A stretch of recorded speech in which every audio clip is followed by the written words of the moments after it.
A new Tampa Bay Business Journal hits newsstands today, and editor Alexis Muellner is here to talk about some of the week's big stories. Good morning, Alexis. Hey, good morning to you. What a week. I know, it is. It's Friday, finally. Hell yeah. We need the rest. Long holiday weekend.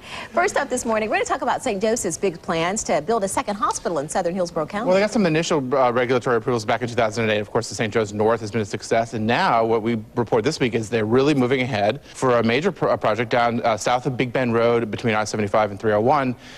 $225 million project, 90 beds. They're just forging ahead with the same design group that they had up north, and they're using what's called evidence-based design, where they incorporate green elements and ways to create a building that allows for productivity and patient outcomes. And they're being very competitive. This has been a very big focal point for healthcare, has been a focal point for economic development around it. So the hope is that that will spur development. It's going to start with an office building in 2013, and then by 2015 they hope to open. Wow. A lot of big plans.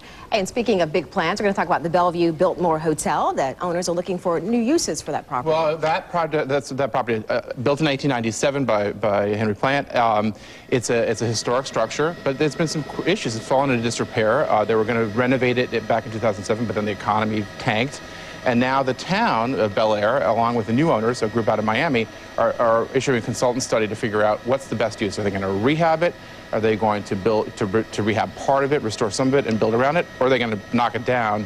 It's one of the biggest wooden structures apparently in the world, but it's not so well situated. The golf course is far away, and it's not right by the beach. And the question is, in a competitive environment, what's the best use of this incredible property? Let's hope that maybe they can find a way to save it. Yeah, no, it's really an interesting property, and so, but ownership and dollars and cents come into this too. So you'll keep us posted on it needs that to make one. sense, absolutely. And also, mobile banking seems to be really paying off, not just for banks, but also businesses too. Of course, our Business Journal focuses on small to medium-sized businesses, allowing them to grow their businesses. And this week we took a really good look at mobile banking, and there's incredibly new productive products that many of the big banks are creating for small businesses, allowing you to put a sleeve on your phone, scan payments and process payments. And the banks are really competing and working to outdo each other.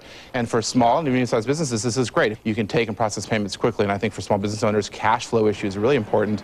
This is a really competitive area for the banks, and they're putting a lot of money into it. Convenience certainly worth time and money in many ways, and that's what we report about. Convenience means everything. It's really valuable, especially for these growing businesses in a recovering economy. Always good to see you, Alexis. Likewise, dear. And for more Business Journal headlines, go to abcactionnews.com/business.